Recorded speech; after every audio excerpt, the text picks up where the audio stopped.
मृत्युलोक में मृत्यु तो सभी की सुनिश्चित है, अमर कोई नहीं है।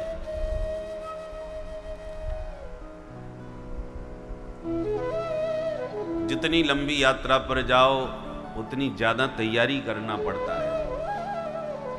प्रयागराज जाने के लिए आप लोगों को ज्यादा प्रयास नहीं करना पड़ेगा, पास में है।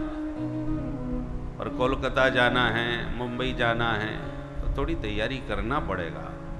ट्रेन का रिजर्वेशन हुआ कि नहीं, सूटकेस में सब सामान ठीक से लगाया कि नहीं, और कहीं विदेश जाना है तो महीनों पहले से पासपोर्ट वीजा आदि का प्रबंध कराना पड़ता है। यात्रा जितनी लंबी तैयारी उतनी अधिक।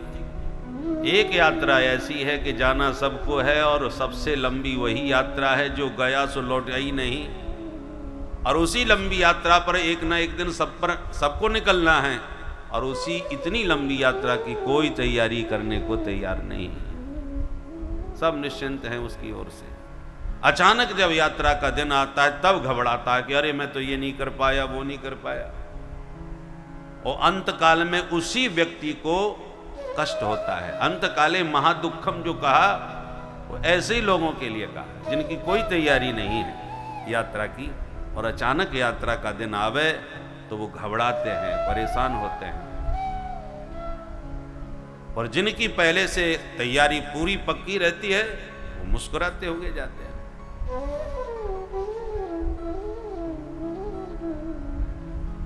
मृत्यु में कोई कष्ट थोड़ी होता है, क्योंकि मृत्यु और निद्रा दोनों का एक सा स्वरूप है। सुसुप्ति अवस्था में जब गाढ़ निद्रा में आप सो जाते हैं उस समय जो आपकी स्थिति है वही मृत्यु काल में है। इसलिए मृत्यु को चिर निद्रा भी कहते हैं। सोया और मरा व्यक्ति बराबर। तो प्रश्न उठता है, क्या सोने में आपको दर्द हुआ, कष्ट हुआ, कोई किसी प्रकार की पीड़ा? किसी को नहीं होती। नित्य हमारा अनुभव है, सभी नित्य सोते हैं। बल्कि यूं कहा जाए कि नींद ना आवे तो नींद की गोली खा के सोते हैं। सबसे ज्यादा नींद प्यारी है। जिसको जिस दिन ज्यादा नींद आवे वो कहता है अरे आज बहुत प्यारी नींद आई भाई, पता ही नहीं चला कि कब रात बीत गई। बढ़िया नींद आवे तो कितनी प्रसन्नता होती है, कष्ट तो नहीं होता। जब आपको निद्रा में कोई कष्ट नहीं हुआ और मृत्यु जो चिर निद्रा है उसमें कष्ट क्यों होता है भाई? क्योंकि दोनों नींद में थोड़ा अंतर है। वो क्या? आप जब नित्य सोते हैं तो आपको ये विवेक है कि सोने के बाद हम जागेंगे। जागने के बाद पूरा नहाएंगे, धोएंगे, भोजन प्रसाद पा करके दुकान जाएंगे, व्यवहार संसार का निभाएंगे। सब कुछ हमारे पास यथावत बना रहेगा। सोते समय सब छूट जाता है, क्योंकि सब कुछ न छूटे तो आप सो ही नहीं सकते। आप सो भी तभी सकते हैं जब मन से संसार को निकाल दें, सबको छोड़ दें, सबको भूल जाएं। कोई भी बात आपके चित्त में चढ़ी रहेगी तो आप सो नहीं पाएंगे, उसी का चिंतन करते रहेंगे, नींद ही नहीं आएगी। अरे साहब आज रात भर जागरण हो गया, नींद नहीं आई। क्यों नहीं आई? बोले वो बात दिमाग में अचानक आ गई और फिर उसी का चिंतन चालू हो गया, हमारी तो नींद ही उड़ गई। तो जब तक संसार को भूलोगे नहीं तब तक सो नहीं सकते, सोने का आनंद ले नहीं सकते। असली सोते समय आनंद तभी आएगा जब संसार को भूल जाओगे, प्रपंच का परित्याग कर दोगे मन से। और प्रपंच में हमारी इतनी प्रीति है कि त्यागना नहीं चाहते। सोने के लिए थोड़ी देर के लिए त्याग दिया और सोते ही फिर पकड़ लिया वही प्रपंच, जागते ही।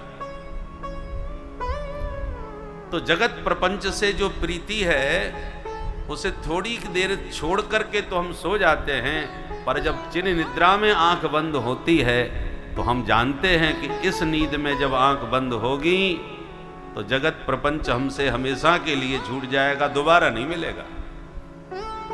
हमने ये जो बढ़िया बंगला अपने रहने को बनाया था, करोड़ों रुपए लगा करके, बढ़िया जो हमारे दुकान बनी थी, बढ़िया जो हमने गाड़ी खरीदी थी, इतना जो हमने समाज में व्यवहार बनाया था, पत्नी पुत्र परिवार बंधु बांधव इष्ट मित्र, कितना मेरा संपर्क संबंध लोगों से है, यही तो संसार हमारा है।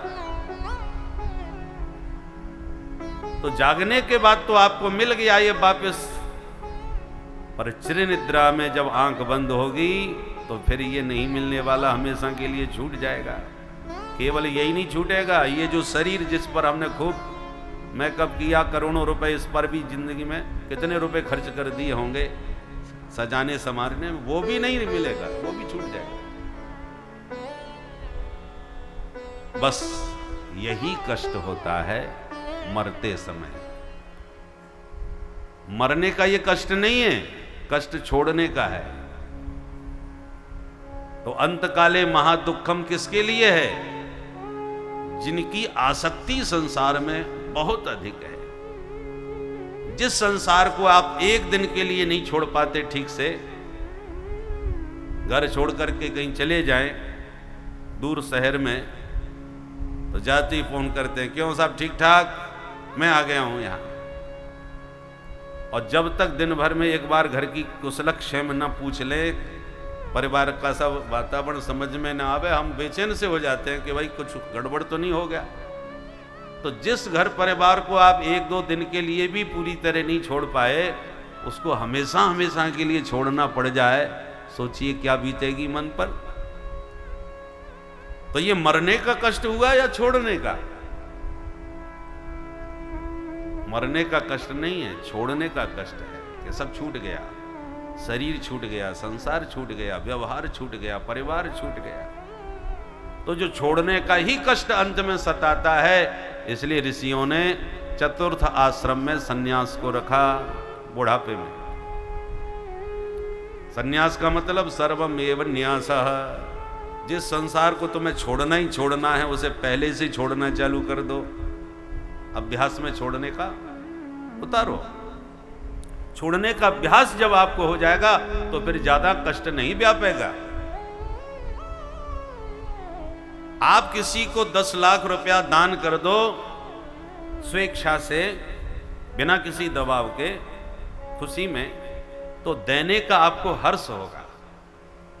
हमने इतना दान किया, प्रसन्नता के साथ, गौरव के साथ आप इस बात को बताएंगे।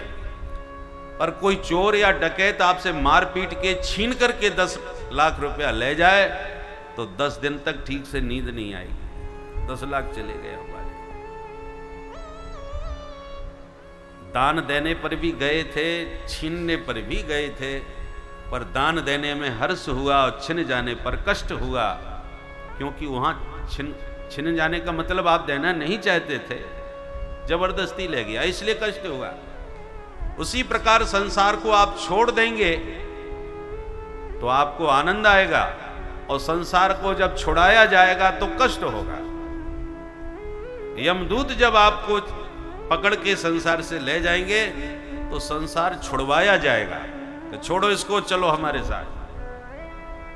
और आप पहले ही सन्यासी बने, सबको छोड़ के बैठे हैं, तो जहां चलो वहां चलो, फिर काय का कष्ट है? मरने का कष्ट नहीं, छोड़ने का ही तो कष्ट है। हम पहले ही छोड़े बैठे।